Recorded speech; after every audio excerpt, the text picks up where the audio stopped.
has a shout out at the end of every video.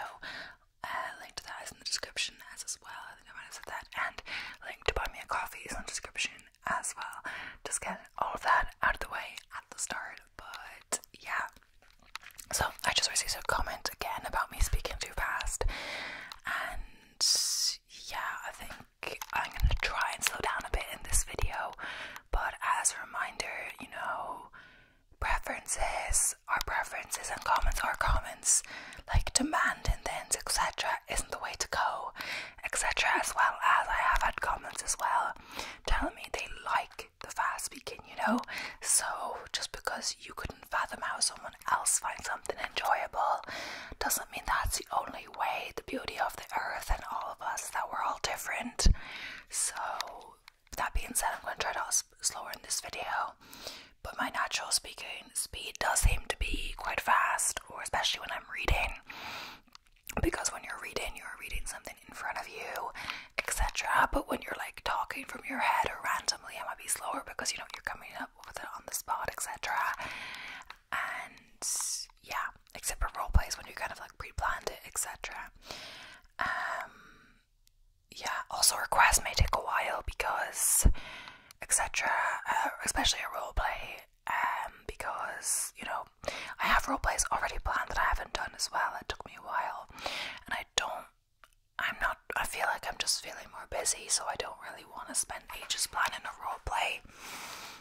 I'm trying to find the time to film, etc. But I'm trying to get on top of everything. Since I came back from my trip, I'm feeling like a bit like I'm lost, you know, there's not enough time. Like, I thought I would have loads of time. My brother was visiting, and then even yesterday I was done my video quite early, so I was like, I got loads of time. Then my dad was talking about Mother's Day in the card, because I don't know if you're in the US, Mother's Day in Ireland and the UK, I think lots of European countries, is in March, not May. So it is March 10th today. So I ended up making a card for a good few hours. I didn't have to, I did remember, but I made a homemade card because I thought, no, why not? But like, I could have spent those hours doing video stuff. Took me at least 3 hours, I'd say, like focused. I don't know, but like it was kind of complex. Either way, it was like a homemade Google vibe. It's like a Google search on front, like drawn and everything with color a bit, and then you inside there's like pictures, like you're on Google Images, and then underneath there's like a keyboard, and you cut all these pieces out and stuff and do borders, etc. But either way, let's get into it. Today's video is mind-blowing paradoxes, etc. The thing is, I did see I want to list something that I did talk about, I believe, in a different video, but I can't remember which video, so I'm pretty sure I didn't do a paradox video. I feel it was gonna sound familiar if I have, because they're kind of unique, I guess. But I swear there's not a grand further paradox. I don't know what video I did that in, but I remember it being in a video, so I might skip that one.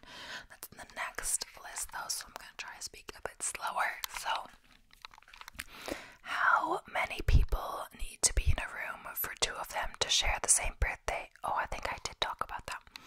You are probably thinking something in the hundreds, but for the chance to be greater than 50%, all you need is 23 people. Not impressed by that? How about a paradox from Plato? A man wants to cross a bridge, and Plato tells him you only allow it if his first statement is true. Otherwise, you'll be thrown into the lake. The man tells Plato, you will throw me into the lake. So what should Plato do?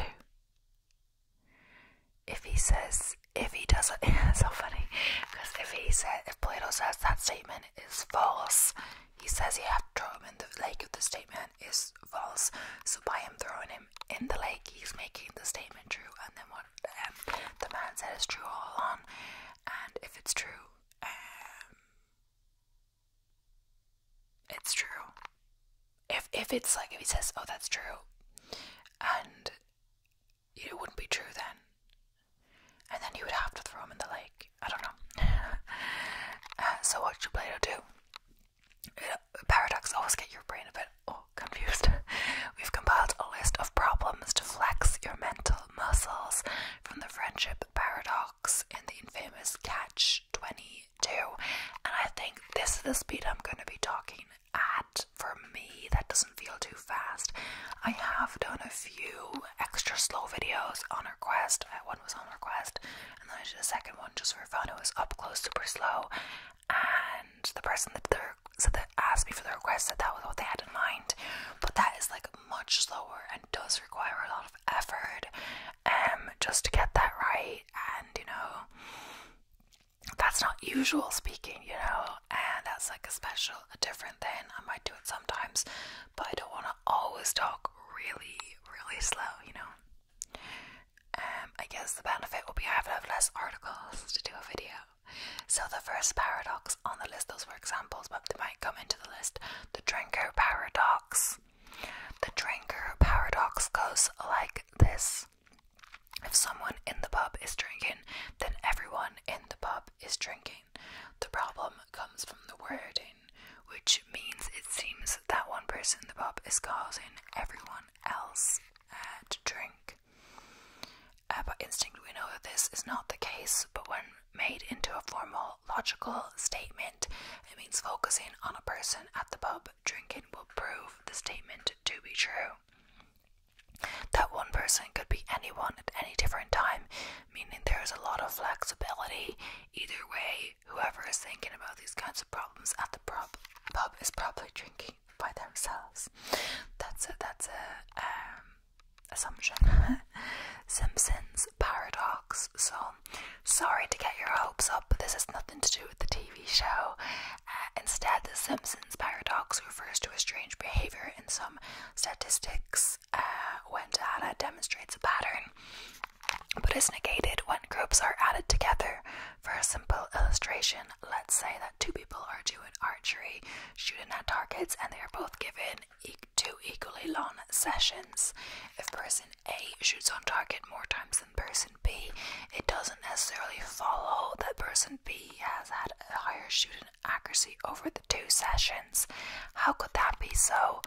As a person B shot 2 out of 2 targets in session 1 and 5 out of 8 targets in session 2 for a total of 70% over the 2 days. Person A, on the other hand, shot 7 out of 8 targets in the first session and 1 out of 2 in the second session for a total of 80% higher than person A. This might sound like abstract thinking, but it's pretty important, and statistics, especially in medical studies, where different sections of the population might have different results to the overall population moral of the story, stats can be deceiving. That's a bit confusing, honestly. But yeah, speaking of archery, my half-brother gave my brother a bow for Christmas, and when he was over, my half-brother was visiting, we tried it out.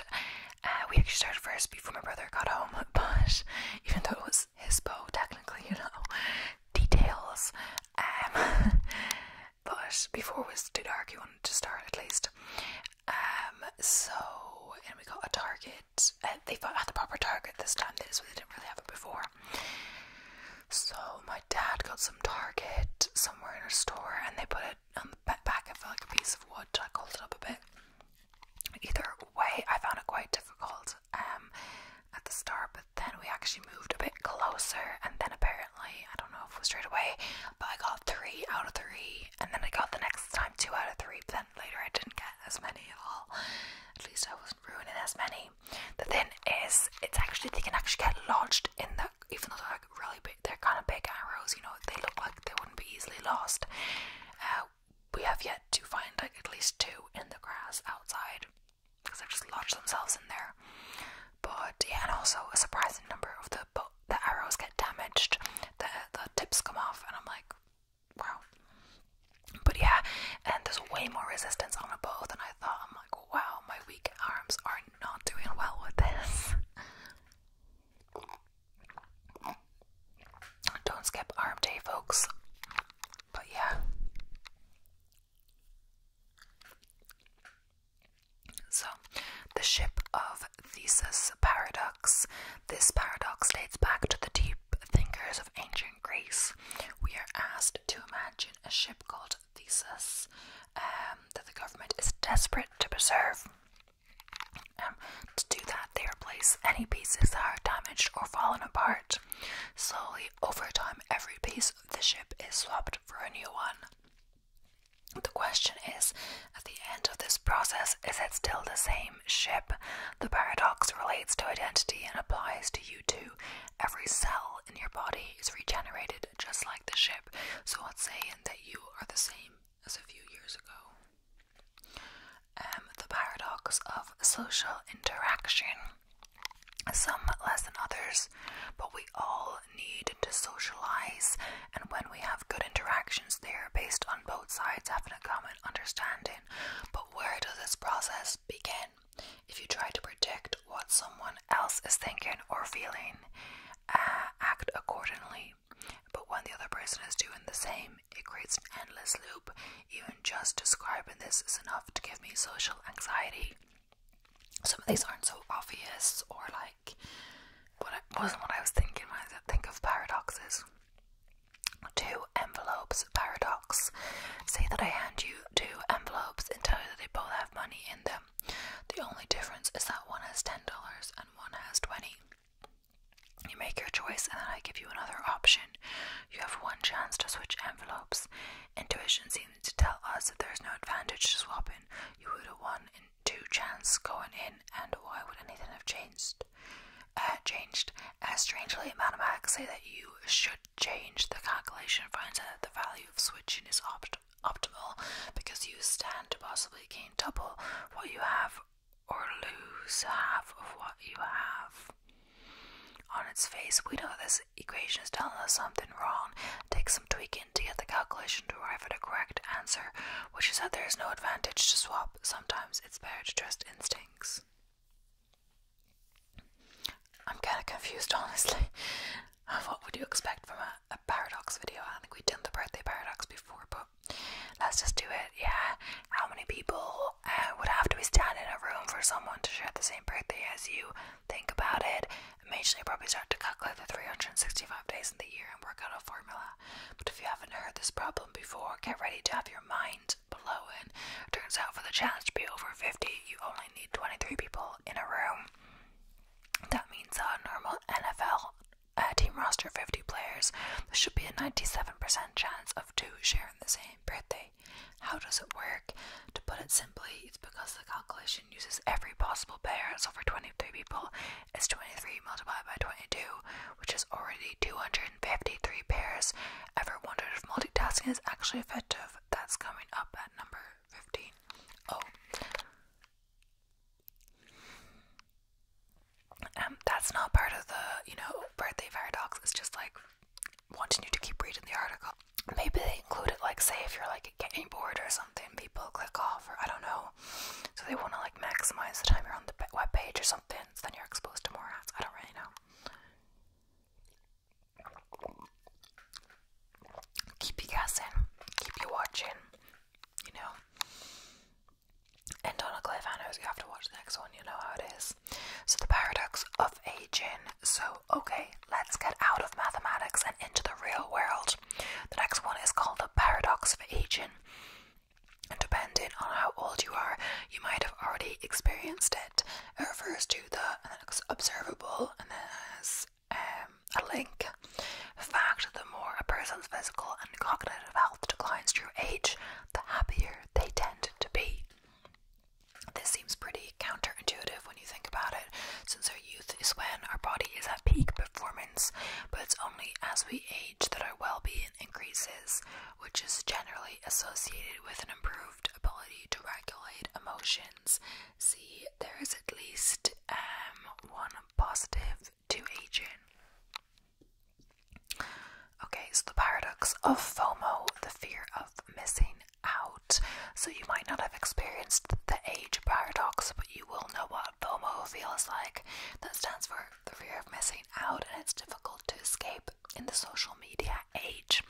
Whether it's an event, promotion, achievement, or relationship, scrolling through your feed each day can easily lead to this feeling. The paradox is that the more we think about the world out there and compare ourselves, the less we value the great things already in our lives and the present moment. Most of us have a lot to be thankful for, and miss out on it by chasing the things we feel we are missing out on. I don't know if all of these are strictly like paradoxes in the way I would think, but it's on the list. The paradox of happiness. So the next one is similar to FOMO. The paradox of happiness is that the more you try to be happy, the less successful you are. Study after study confirms that aiming towards happiness is the worst way to achieve it. That's because it isn't realistic to believe that life gets progressively better. Instead, there are highs and lows, plus nothing will ever truly be perfect. The way out of this is stop thinking about happiness so much, but that's easier said than done. Yeah, I guess maybe I don't know, this is probably a bad example, but think, you'll be happy when you get, graduate and get a promotion or get your first job, but then you realize that, this job that you wanted so much that you don't really like, or, it takes up all of your time, and then you can't do other things that make you happy, like, say, running. You have to get up, like, super early and all of this to achieve your running, and then something else that makes you happy, sleeping. You don't get to do it. I don't know, something like that. Makes you happy, sleeping. Yeah, sleeping does make me happy. But yeah, either way, stuff like that. I don't know. I explained that really well or something. It could be a kind of example. So the Monty Hall paradox. I feel like I need to sneeze, but like I'm not sneezing. So congratulations, you've been invited to a game show. The name of it is Monty Hall, and you have the chance of winning a brand new car. All you have to do is guess the right door out of 3. The bad news is that behind 2 of them is a goat, in other words, a loss. Since you can't see behind them, it's a simple 1 in 3 shot. But there's a twist. After choosing your door, the host opens one of the remaining doors and reveals a goat. So now only 2 doors are remaining. You've already picked one. The question is, should you switch? Most people choose to stick with their original choice, but you'd be wrong to do so. When you made that choice, you had a 1 in 3 chance. After one of the doors opened to reveal the goat, one of the losing options was removed. Switching increases your chance to 2 in 3. The key is that you've been given an extra piece of information, so you should use it. I don't really get that though, because isn't it now 1 in 2 chance? Or is it 2 in 3 chance? I don't really know, but wouldn't the door they've already picked still have the same chance? I don't know, honestly. Also, if I am looking, I think it is in the last video, if I'm looking at a different angle, it's because the laptop is here, and it's harder for me to fit everything correctly, just because usually I'd say I've moved my chair like this way, and I can't move the table anymore because of the speaker here. I don't want to start moving stuff around in general, because I'm not going to remember where to put them back, because as well my dad has so much stuff in this room where I film, and I've had to take pictures of the table that I used for my laptop on. The only thing I move is enough room to put my laptop on, and then I have to put everything back when I'm done, and I have to take pictures so I get it back in the right way. Not that it really matters that much to the precision, but just so sometimes I would move something and I completely forget where it went, etc. There's also papers on the floor, but I've just lifted the table up so it doesn't mess with those. The tripod doesn't exactly hit them. So yeah, the paradox of multitasking. How many things can you do at the same time? Many of us have great confidence in our ability to do 2 or 3 tasks simultaneously. Facebook on one tab, work on another, and maybe a podcast in the background. Especially when it comes to work, multitasking is rarely productive. Didn't know that, yeah. Trying to spread your attention too thin lowers productivity and can make you more stressed. While it may feel like you're getting more done, the reality is probably the opposite. I guess as well, it can also take you a longer time to do stuff, but I do it just to entertain myself sometimes. Like say I'm doing my green screen, I'll be watching or listening to something in the background, because it doesn't require a lot of attention. So better would be listening, because I could use my eyes to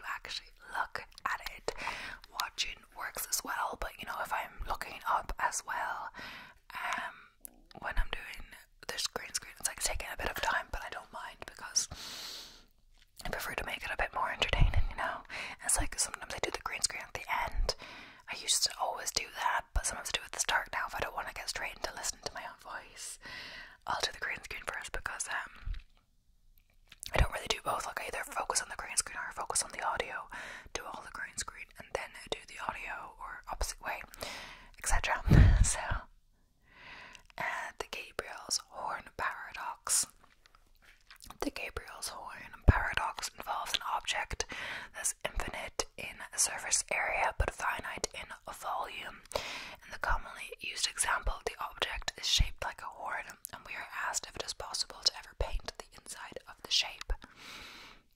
The problem comes from the fact that you're trying to compare a two-dimensional number, the surface area, with a three-dimensional number, the volume of it. In reality, it means there's no paradox with Gabriel's horn, but that hasn't stopped it from becoming an important part of mathematics courses. If you like that one, wait until we get to Schrodinger's cat and number 10, a problem that lies in the heart of quantum mechanics. And yes, I have heard of that. It still confused me, but I've heard of Schrodinger's cat for sure. The unexpected Hanning paradox. So let's move to a paradox that's a little less abstract. A prisoner has been convicted of a crime and sentenced to hanging. Now the judge tells the offender the day of the hanging will be a surprise to him. All he knows is that it will be a weekday in the following week, and he'll be notified by a knock on his cell door. Now comes the puzzling logic. As the prisoner begins to work out that the judge can't wait until Friday, otherwise it will be obvious on Thursday afternoon that the hanging will be the following day, thus ruining the surprise. But the same goes for Thursday, since Friday is out of the question. And on Wednesday afternoon he can make the same assumption. I'm confused. In fact, this is the case for each day, working back to Monday, leading to the conclusion that there's no way for the prisoner to be surprised at all.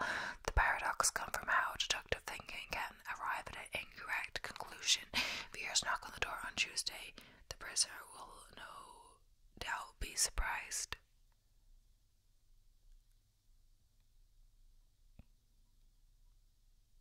I'm so confused. Okay. It's okay, let's just move on. The friendship paradox. How many friends do you think you have? And out of those friends, do you think you have a bigger or smaller network? Most people think they are the connector, but according to statistics, it's more likely that you have a smaller friend group and people you know have a bigger one. That's because of the way that network structures work. So you have a much lower chance of being friends with someone with very few friends than someone with a lot of friends. I'm gonna go and check my Facebook account right now. That's what the person writing the article said, but yeah. You know, Facebook isn't like, I'm not saying social media is like a predictor of friends, etc. You know, Facebook, I have like loads of friends on Facebook as well, just because I've went to different schools, so I have all the friends from my school in Ireland, all the friends from my school in France, and then at university, etc. You know, but you know, you wouldn't actually talk to them. It's like someone you've met once, sometimes, you know, etc. You know, sometimes, you know, it's a good way if you don't want to give out your phone number or something to connect with people for like group projects or just in general. But I haven't really talked to loads of people at ages. It's not anything really, but it's like thinking about it. Yeah, I don't know, honestly. The paradox of control. Just like the paradox of happiness, this one's about achieving what you truly want.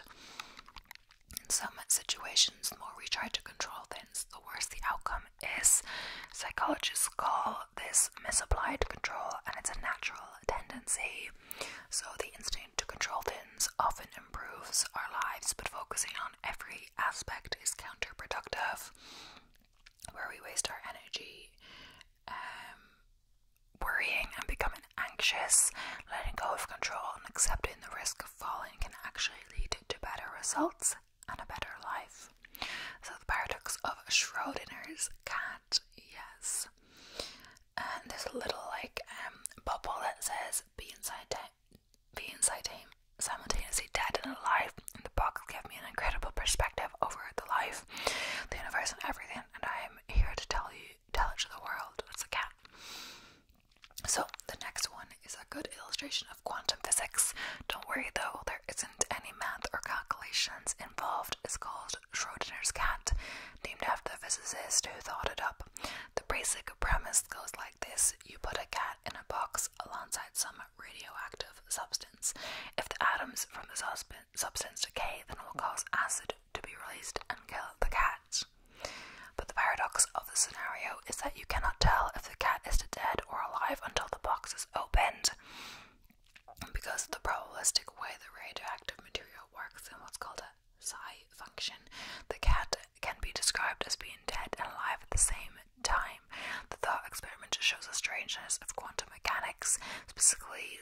position, which is when something can be in two states at the same time.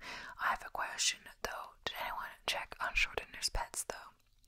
What confused me though, I didn't hear like that. I thought it was just you put the cat in the box and you don't know if he's dead or alive before you check.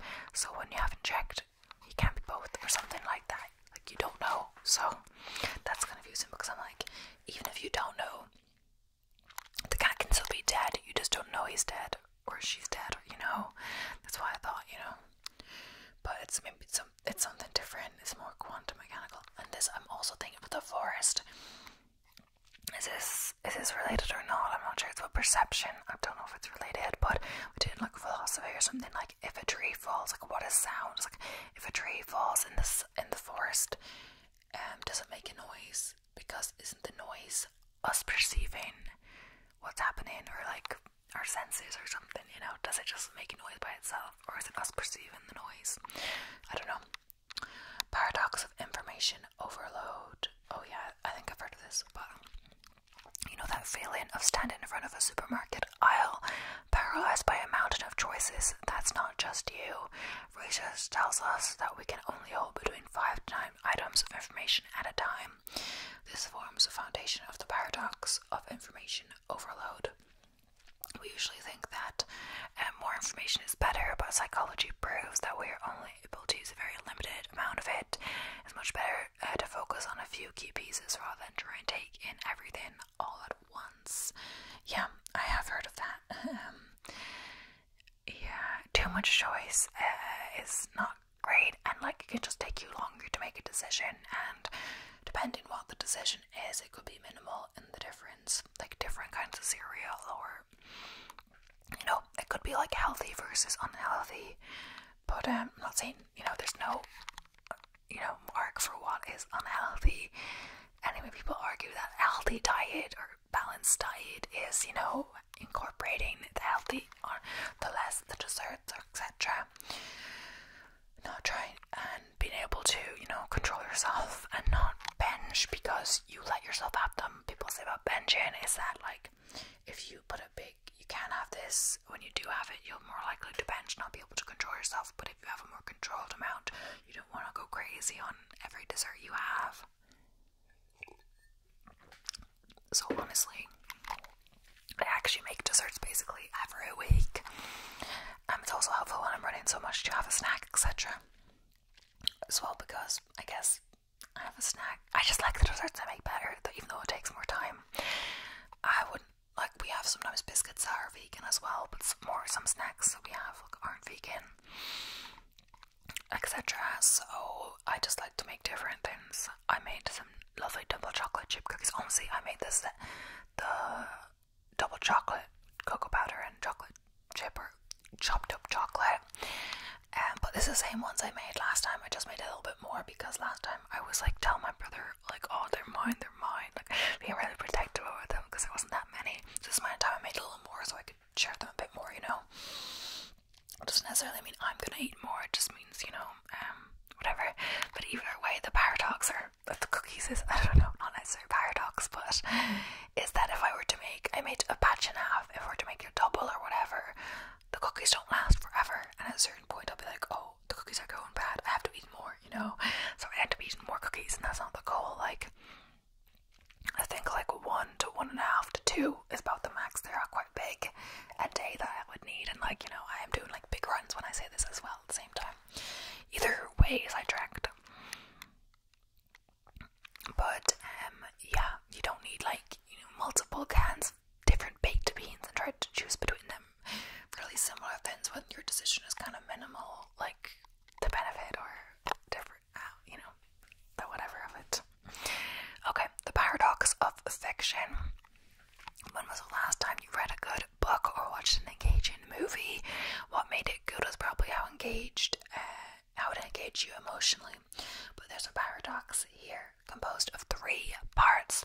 Firstly, most of us experience emotions drawn from works of fiction. Secondly, we need to in some way believe in the story that is being presented to us. But finally, nobody really thinks the characters they're watching on screen are real. So how can all 3 of these things be true at once? answer to this is that humans are able to build a kind of emotional distance between ourselves and the world of fiction, so we experience a less intense version of emotions. Okay, so maybe like we don't like experience emotion from works of like what's the other one? Factual non-fiction. But I guess as well, like you can maybe you're more emotionally, I don't know, because it actually did happen. I don't know. The Banach-Tarski paradox, I'm probably saying that wrong. Take a hard ball and pick apart its outer shell into a handful of pieces. According to the Banach-Tarski paradox, you can then reassemble these pieces into two balls that are the same size as the first ball. How is this even possible? The answer lies in the mathematics used, which allows for a finite number of pieces to be reassembled into a shape that is even bigger than originally, but that doesn't maintain the same volume. I'm so confused at this point. Menno paradox. Menno's paradox is the paradox that if you don't know what you were looking for, it's impossible to find it. The problem dates back to the ancient Greeks and Socrates. It's an important problem to address because it's true. Because if it's true, then increasing our knowledge into new areas in learning seems to be blocked. All science then becomes pointless.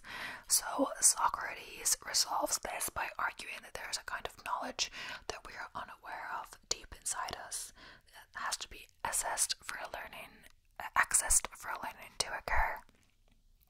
I don't know, like how do we discover new things if we don't know what we're looking for? But we have a vague idea and we make theories, and I don't know. No, not theories, hypotheses. Theories are, different. The actual, I have a theory is different than testing a theory. It's, the science way of it. The Raven paradox. Here's another paradox that poses a problem with science. Say that you begin to notice that all of the ravens you see are black. From these observations, you can begin to build a hypothesis that all ravens are black. This is a different way of saying that if something is a raven, then it's black. Then we should be able to switch the two parts of the statement like it was an equation. In philosophy and logic, yeah, we have talked about this in my philosophy video. This is not uncommon, but then we run into a problem because the statement now claims that if something is not black, then it's not a raven. There are plenty of things that are not black that are not ravens either. This might sound like wordplay, but academics have been proposing solutions for hundreds of years and there's still no agreement. Yeah, after a while philosophy can drive you a bit crazy, I believe. So my dad was saying when I wanted to take philosophy, something about, philosophers wanted to kill themselves and stuff like that. They think too much. My dad was like, I try to think as small as possible. What's it? I try to think as little as possible. I think he says that, but like he's still a very kind of thoughtful, smart person, logical, etc. But I guess he's thinking about mulling over unnecessary things, etc. But yeah, it just drove me a bit crazy when I did philosophy. I think I just kind of gave up with it. I didn't want to do the second semester in college, university, even though it was recommended. I was like, no, I can't do it anymore. Okay, Zeno's paradox, because I also did it in school. So you might not know it, but anytime you put one foot in front of the other and move, you are proving one of Zeno's paradoxes wrong. These are 1,000-year-old problems that seem to go against all our common sense and the world around us. The paradox of motion goes like this. You are in a race against a tortoise. This should be pretty simple until Zeno breaks it down for us. To travel 100 feet, we have to travel 50 feet, and to do that, we have to travel 25 feet. This chain of reasoning goes on forever, literally. It turns out there are an infinite series of steps, and the remarkable conclusion is that we can't move at all. Obviously, we know this to be false, but that's what makes it a paradox. I'm confused now at this point. The Sleeping Beauty paradox. Honestly, I'm not sure if I've talked about this before, but I've read this because I was curious before the video started, and honestly, reading it didn't provide me much clarification. So, paradox, I guess the whole nature of them is they're kind of meant to be a bit confusing. So, something named the Sleeping Beauty paradox may not sound serious, but it has stumped mathematicians for decades. It starts like this. You are in an experiment and put to sleep after being told that you'll be woken up either once on the following day or put straight back to sleep for the next couple of days. This number depends on whether the toss of a coin lands on heads or tails. Heads for 1, tails for 2. After 3 days, the experiment ends. Now I know this is confusing, but bear with me. When you're put to sleep, you have no memory of how many times you have been put to sleep. The question comes when you are awoken: what is the probability the coin was flipped to heads? Most probably would think the chance is 1 out of 2, but there is a case to be made for guessing that is 1 out of 3.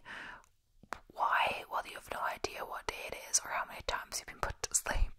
There are 3 possible outcomes. Either a head was thrown and you are woken up the following day, or a tail was thrown and you are experienced the first day or the second day, whichever one feels right. Don't worry, you are not alone. Plenty of very smart people are positioned in both camps. I thought it was actually going to be more related to Sleeping Beauty.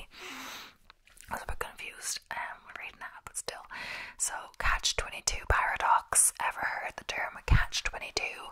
You probably know the broad meaning of it, but the problem is more interesting than you might know.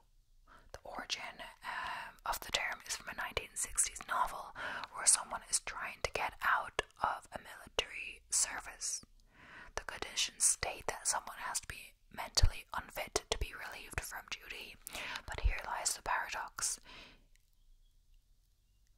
If you ask to leave, then it demonstrates an awareness of the dangers of the situation, which is rational. It also means there's no way to escape service.